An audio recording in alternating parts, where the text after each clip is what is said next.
Hey everybody, we are going to be creating a CNN, a convolutional neural network, using the FMNIST dataset, the FashionMNIST dataset, which is 60,000 training images of clothing. So we have 10 different types of clothing, 10 different classes, and we're going to train a neural network to be able to correctly classify those classes. So we are going to be using Google Colab, we're going to be using PyTorch, and we're just going to go through the code in order to create our neural network, train it, and make sure it correctly classifies the images. So let's get started.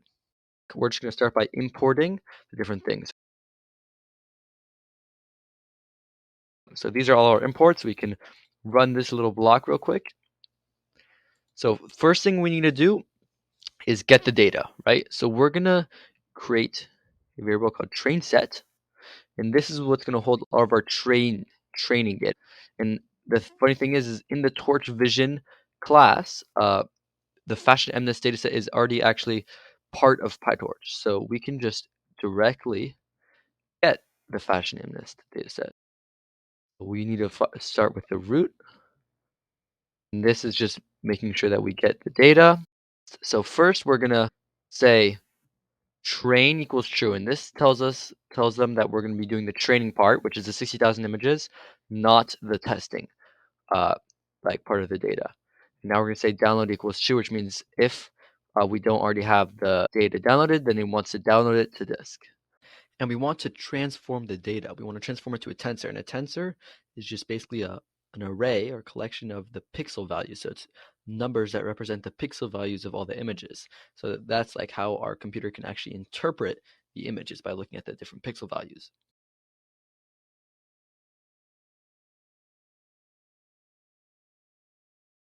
And then finally, what we're going to do is we're going to create a loader, because right now the data actually can't be loaded and used by a neural network. So what we need to do is create a loader to like put it in different batch sets, for example, because remember we interpret the images in batches of a certain size. So we're going to specify that we want to use the train set. We want to have a batch size of 100. And we also want shuffle to be on. And what this does is make sure that the data is not presented in the same order every time, because the problem with that would be that our neural network could just memorize the position of the different things. And we're going to declare num workers as 1, and this just makes sure that while one batch of images is being run through the neural network, another batch is being prepared by some amount of the processing power, so that way it can more efficiently run. So we're going to run this, and it's going to download our data. And boom, there we have it. So just to show, we can look at the length training set, find that 60,000, because there's 60,000 different images. Awesome. So now what we're going to do is, all right, so we're going to create a class for our neural network, and we're going to extend the nn.module class. That's a class from PyTorch. And extending it will give us some of the functionality of this class, because PyTorch created it with different functions, for example, like the activation function, things that we wouldn't want to make ourselves. They just make it for us, and that way we can just use some of that functionality in our own thing. And if you're interested in learning more about object-oriented programming, I would suggest looking that up, because I'm not going to cover it here. All right, so we are going to create the attributes of a class, of our neural network class. The attributes, you can think of them as the characteristics of the class. And then we're also going to add this line of code in order to extend the nn.module class, as I was talking about before. We're going to create our different layers, because layers are the attributes of a neural network. So we're going to start by creating a convolutional layer, our first convolutional layer. And this is where we can see extending the nn.module class being handy, because we can just write nn.conv2d and it will create a convolutional layer without us needing to actually write the code. The class just has it handled for us. And we're going to set the number of in channels as 1. This is because our image is grayscale. If it was RGB, we would have 3 channels, 1 for red, blue, and green. And then we're going to set the out channels as 6. And this is just the number of filters that passes on the image. And then we're going to set the kernel size as 5. This is the size of the filter. That is 5 by 5 pixels. And if you're interested in learning how convolutional filters work, I would suggest looking it up, because it's pretty interesting. So now we're going to create our second convolutional layer, pretty much exactly the same. The in channels is going to change. Now it's going to be 6 because it has to equal the out channels of the previous layer, right? The channels are feeding forward into the next layer. And then we're going to create out channels, and we're going to make sure this is larger. The general rule of thumb is you want each convolutional layer to have more output channels. So we'll set it equal to 12. And then once again, we'll set the kernel size equal to 5. And I do want to note, by the way, that most of these numbers are chosen arbitrarily. Obviously, the output channels of the first have to match the input channels of the second. But other than that, and the input channels of the first one have to be the amount of channels in the actual image. But other than that, like most of the values are chosen arbitrarily, and you can change them if you want to, and you can test and see which ones work for you. Now we're going to create linear layers or fully connected layers. So we're going to start with our first one, and we're going to make the in features now, not in channels, in features, equal to the amount of pixels of every output channel. So we have 12 output channels, and each output channel has actually 4 by 4 pixels. And the reason that is that as an image passes through a convolutional layer, the image size decreases. So originally it was 28 by 28 pixels. Now it's 4 by 4 because it passed through the convolutional layers. So that's the amount of in features that we have. And we want the out features to be smaller than that because we want linear layers to decrease the amount of features. So we're going to make that 120. Now we're going to create our second linear layer, much the same. We are going to have the in features equal the out features of the previous layer, just like in the convolutional layers. And we're going to want the out features to decrease, right? As we said, we want it to decrease over time. So that's our second linear layer. Finally, we have our last layer. It's going to be the output layer. So this is going to be that the layer that says which class the neural network thinks the image represents. So we have 60 in features, if you remember, and then we have out features 10. And this is not arbitrarily chosen. This is um, this is because there are 10 classes, right? There are 10 different types of clothing, so this is the different choices they have. So when this comes out, it'll be 10 different numbers, each with the probability that the AI thinks um, this image is. So it'll be how likely they think that image is a boot over a shirt over a hat, etc., etc.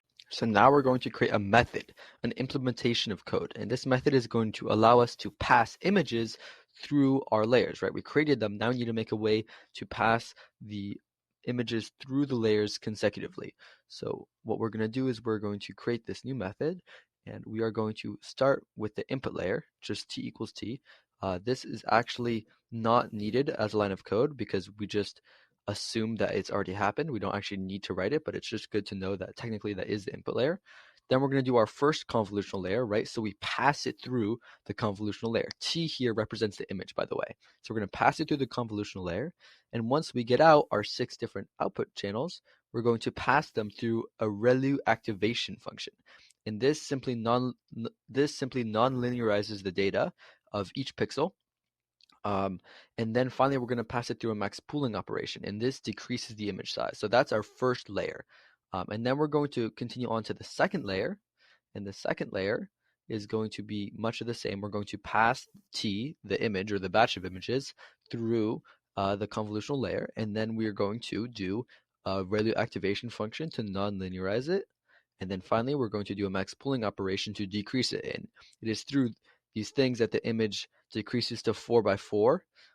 And now we have our 12 different output channels. And the reason we set kernel size equal to 2 and stride equal to 2 for our max pooling operations is because a max pooling operation travels along the image and takes a group of pixels and decreases it to only 1 pixel. So in our case, I'll take a 2 by 2 area of pixels, decrease it to 1 pixel, then travel 2 pixels across. So this is how we can calculate how small our image will get.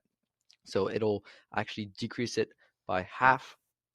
And if you want to learn more about how that works, I would suggest looking it up. So next is our first linear layer, but linear layers don't actually interpret images, they just interpret numbers. So we're going to need to flatten the image. So it's just each pixel one after another, the numeric value of the brightness of each pixel. That way our linear layer can actually interpret it. So we'll take our first linear layer, and we'll run the image or the batch of images through this linear layer.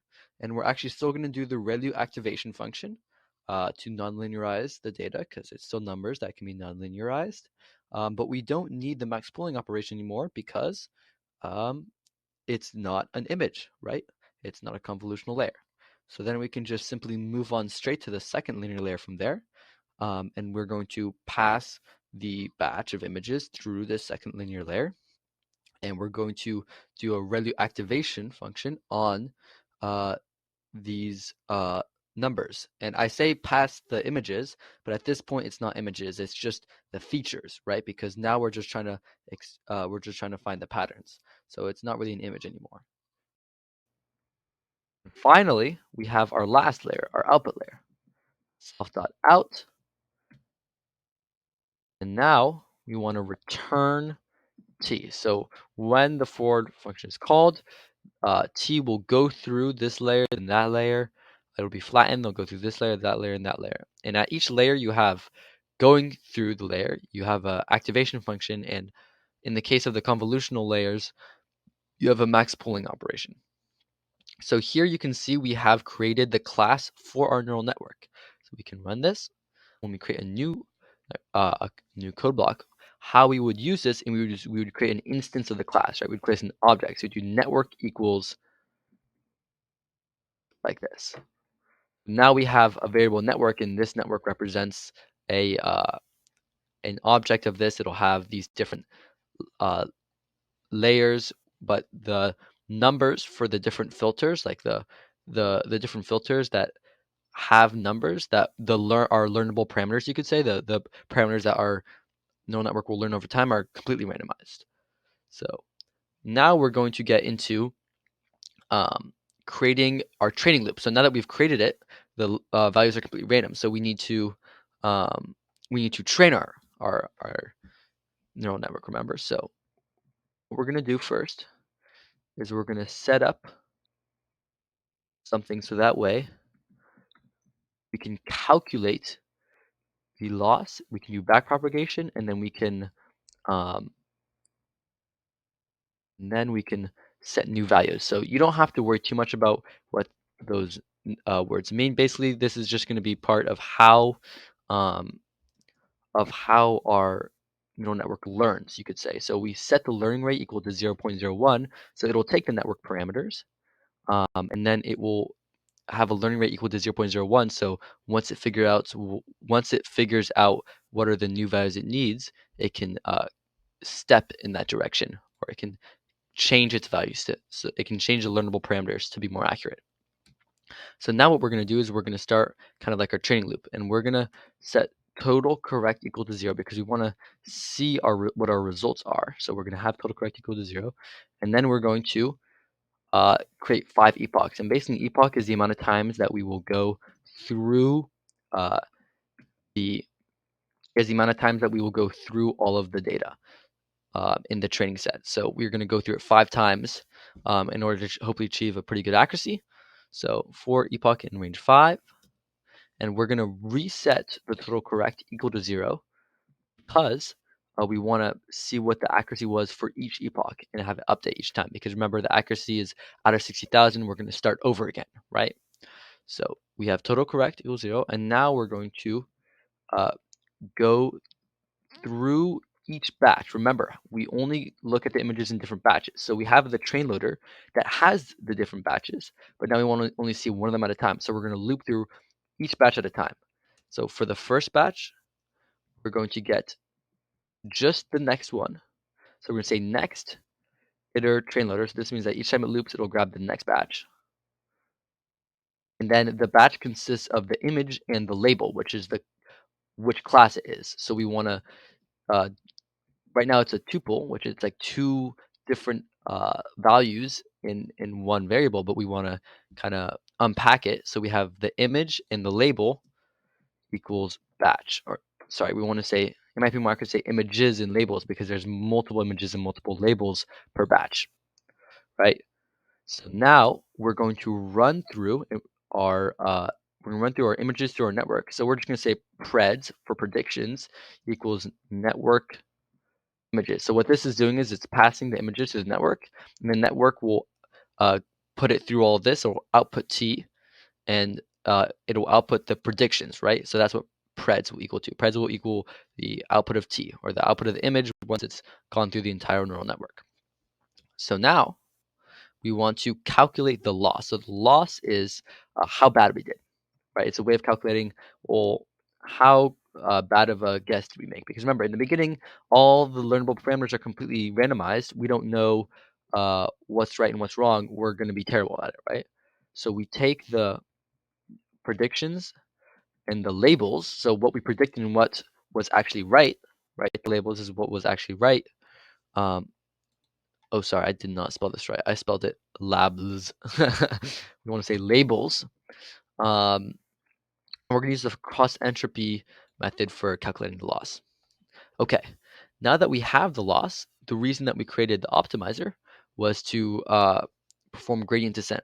And I'm not going to get really into what that is or how it works, but basically it's the way that the computer can calculate what different parameters it needs to change and by how much. So we are going to start by zeroing the gradient, because what we need to, each time that we loop through it, we need to reset this value, so that way when we do update it, when we do update the new values for learnable parameters, it's not affected by any of the values we had last time, right? Because we want to reset each time. And then we're going to say loss.backward, and this is performing backward propagation. And you don't have to worry too much about how that's, what that's doing. And then we want to say optimizer.step.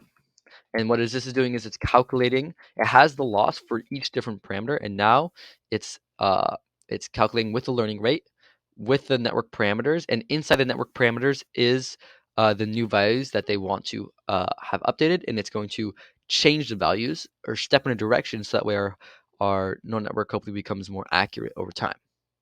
So now we're going to loop through each batch in the training set, or each entire image, you could say, and we're going to count up the total correct. We want to know how accurate we were for this epoch.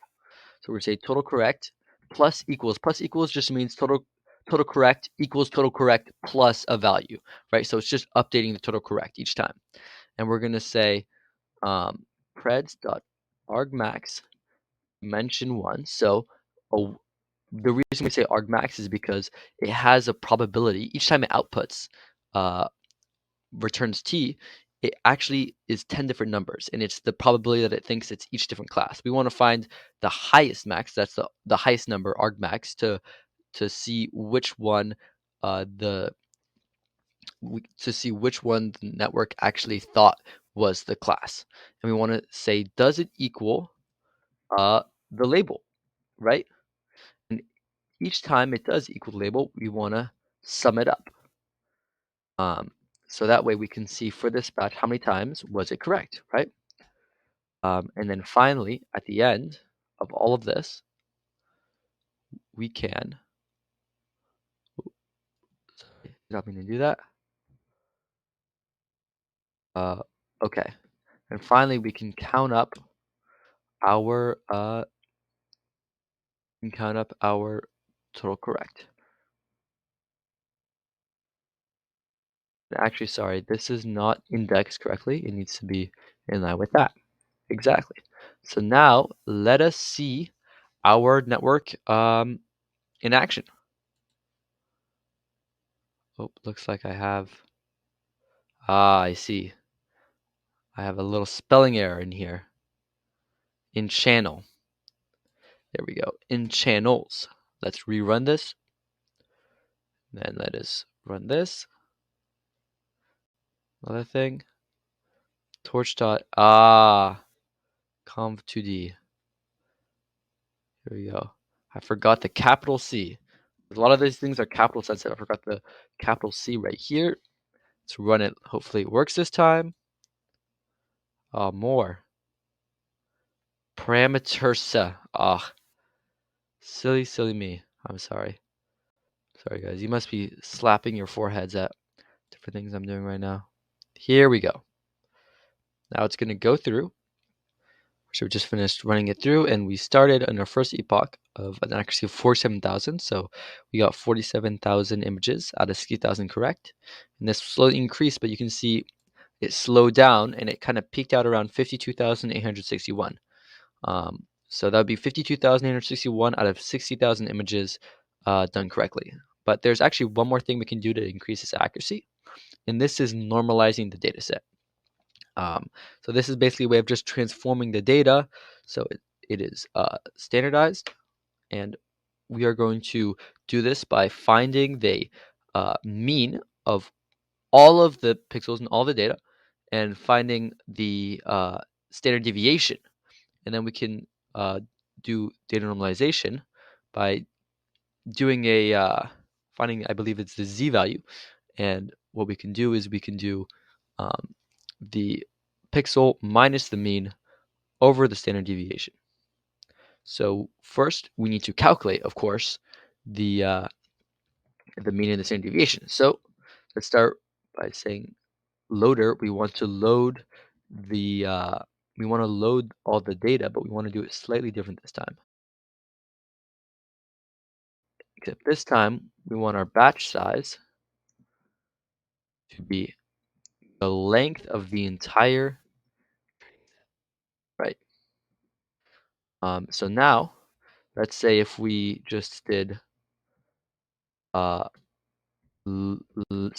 length of loader, we ran this, it would be 1 because it's just one thing containing all 60,000 images. I need to extract a batch first. I'm getting ahead of myself, guys. You can say next iter loader, except this time, since there's not multiple batches, we're not going to do a for loop and loop through it. We're just going to get the next one, right? And then from there, we're going to calculate the mean by, because remember the data, this is like a batch, except it's one batch, or a batch of one image. It has two numbers. It has all the images and all the labels. So we don't care about the labels for this. We just want the images. So we're going to say data 0, the images, dot mean. And just like that, we can get the mean. And then we want to say standard deviation equals data, once again, 0, because we want the images, dot standard deviation, just like that. When we run this code, it has to compile. It might take just a little bit because it has to compile all of the images. Then once it does that, we have the mean and the standard deviation. So for example, we can, let's do it in a new cell block. We can see what the mean is, and it is 0.2860. And then we can see what the standard deviation is, and it is 0.3530. So now we have run this. We can update when we transformed the data into tensor.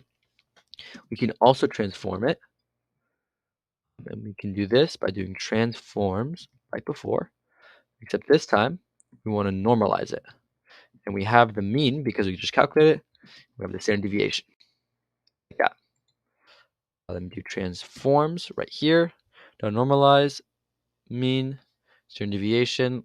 Let's run it. And this time it didn't download it because we already downloaded it. So we don't have to worry about that. We'll just run this again. And now we're going to run this, and I'll let you guys know what our results are. All right, and as we can see here, we were able to achieve an accuracy of 53,000. So we were able to get up to the 53,000 mark. So I hope you guys enjoyed watching.